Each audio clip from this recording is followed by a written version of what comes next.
O Internacional vence o Real Tomayapo na Bolívia e os 3 pontos fazem com que uma vitória simples diante do Delfim em Caxias do Sul no próximo sábado encaminhe uma classificação aos playoffs da Copa Sul-Americana. Os gols de Lucas Alário e de Bruno Gomes fazem com que o time de Cudê renasça na competição continental. E agora o técnico argentino deve receber reforços. Mas quais são os possíveis cruzamentos de uma eventual eliminatória agora na Sul-Americana? E ainda a polêmica envolvendo Fabrício Bustos. A gente vai falar sobre tudo isso, então tu sabe, fica comigo depois da vinheta.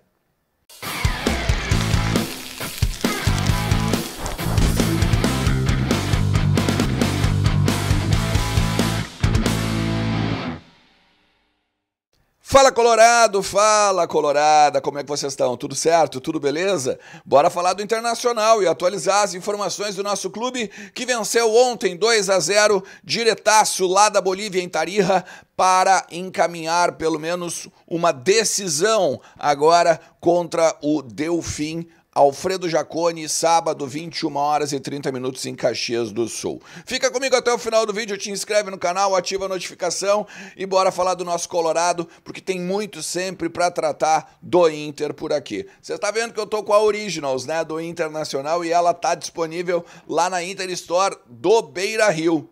Te dá um toque, tá? Tá fechada por conta da calamidade, por conta de tudo que viveu, né, o nosso estádio nos últimos dias. Mas pela internet ainda tem possibilidade de tu adquirir todos os produtos do Inter lá na Inter Store do Beira-Rio, beleza?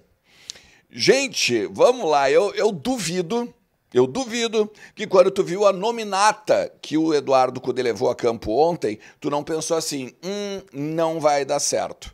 Para mim, reverteu demais as expectativas, principalmente porque eu entendia que a gente ia ter um meio-campo burocrático, um meio-campo lento, um meio-campo sem desenvoltura e principalmente sem criação. A gente ia ver o Alan Patrick basicamente sozinho, mas foi diferente do que eu imaginava e acredito que boa parte dos colorados. Primeiro o seguinte, né? Escalação com o Fernando na zaga deu total diferença do Internacional com René abrindo o meio-campo, né? Óbvio.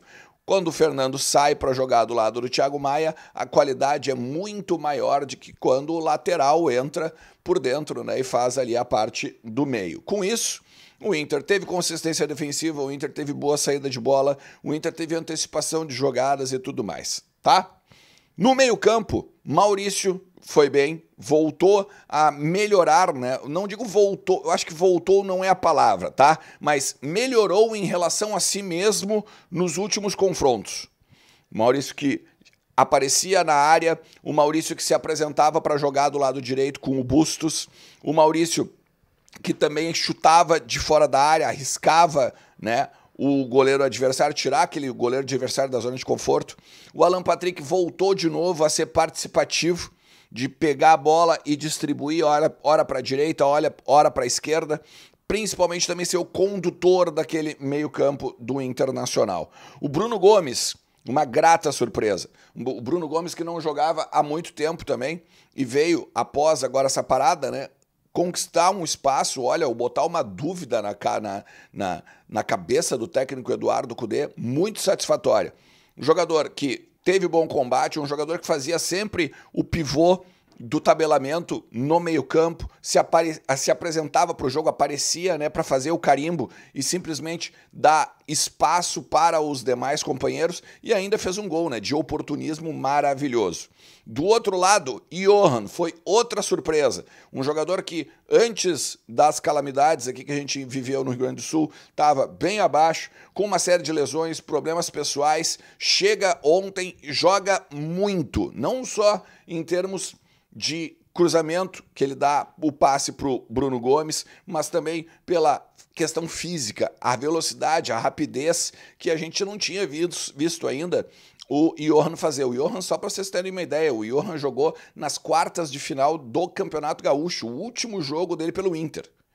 Então a gente pode pegar e olhar que o técnico Eduardo Cudê não só acertou, mas trouxe opções para o Internacional. Muito bom também que o Lucas Alário marcou um gol, né? O Lucas Alário, centroavante, agora que não tem o Valência, agora que não tem o Borré, se apresenta não só como alternativa, mas o cara que pode ser, sim, a referência, né? É o vice-artilheiro, inclusive, do Inter na temporada, ao lado do Wesley, com 4 gols. O Ener Valência, com 6, ainda é o artilheiro do Internacional.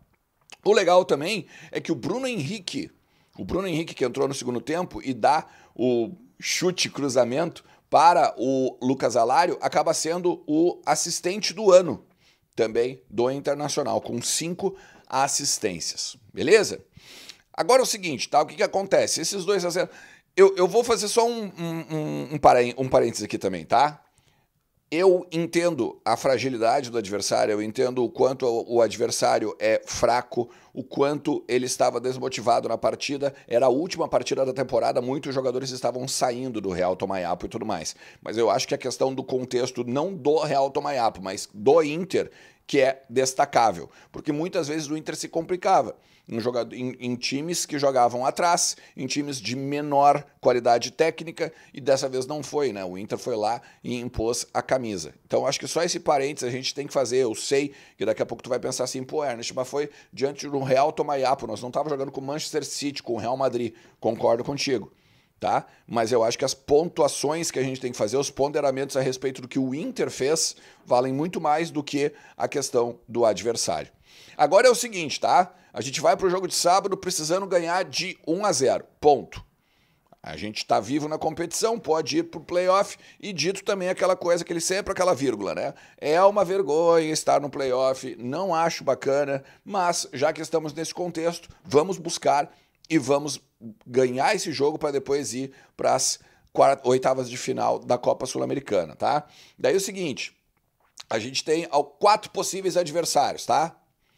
O Inter tem de vencer o jogo. Não pode empatar, não pode perder. Tem de vencer o jogo no Alfredo Jaconi.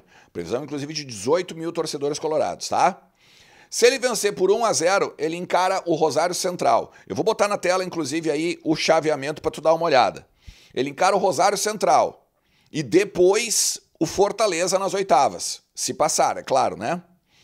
Por 2 gols de diferença, enfrenta a LDU do Equador. E depois, nas oitavas, enfrenta o Lanús, da Argentina. Se ele vencer por 3 gols, ele enfrenta o Independiente del Valle, também do Equador. E pega o Cruzeiro nas oitavas da Copa Sul-Americana. Se ele vencer por 4 gols ou mais, ele pega o Libertad do Paraguai e depois o Ameliano, também do Paraguai. O que vale destaque, né? O Inter decide em casa contra qualquer adversário, desses agora da repescagem, mas fora de casa contra qualquer adversário também, desses que eu falei, porque o Inter está numa campanha abaixo, né? Porque o Inter é os segundos, ou seja, os das oitavas ficam, obviamente, né, os primeiros colocados de cada grupo, beleza? Outra, a grande, talvez, notícia do técnico Eduardo Cudê agora para os próximos dias é o retorno do Wanderson. O Wanderson está numa fase final já do preparo a respeito do tornozelo e também da condição física por conta dessa lesão e deve estar em campo diante do São Paulo no dia 13 agora desse mês. Pelo menos é a expectativa da comissão técnica como um todo. Pode vir a surgir de repente no banco agora contra o Delfim? Até pode, mas é bem remota essa possibilidade. A questão principal do Wanderson é voltar para o Campeonato Brasileiro. Tá? E outro cara que deve também estar à disposição do técnico Eduardo Cudê para o jogo do Delfim é o Arangues, que não viajou agora para a Bolívia para fazer trabalho de carga e melhorar a questão física. Tá? Então são 2 reforços que o Inter deve ter agora, não só para o final de semana, mas para a sequência que o Inter tem no calendário. E por fim a polêmica com o Bustos, tá? Porque é o seguinte, eu tinha trazido para vocês aqui a versão das pessoas ligadas ao Inter que querem renovar o contrato do argentino por mais 3 temporadas. Tem a versão do staff do jogador, que disse, olha, legal, a gente pode renovar, mas tem que ganhar uma valorização considerável junto ao grupo do Inter. E hoje o pessoal da Revista Colorada deu uma informação também de que o Bustos já decidiu que quer negociar com o Vila Real. Isso também vindo de pessoas ligadas ao lateral direito, que quer negociar com o Vila Real, que quer ir jogar na Europa e não interessa qual é a proposta que o Inter vai fazer ou qual a intenção do Inter, mas ele quer sair do Beira-Rio. E aí aqui vai um detalhe. O contrato do Bustos ele não vai até dezembro, ele vai até fevereiro. E o Inter teria então esses 2 meses de 2025 basicamente para definir um futuro do jogador. O Colorado tem a prioridade da renovação. E neste momento não sabe nada de proposta do Vila Real e tudo mais. Só está sendo feito a revelia da direção e aí, claro, né, vai ter que ser conversado, vai ter que ser organizado nos próximos dias, aí, meses, enfim, a sequência ou não do jogador. Beleza?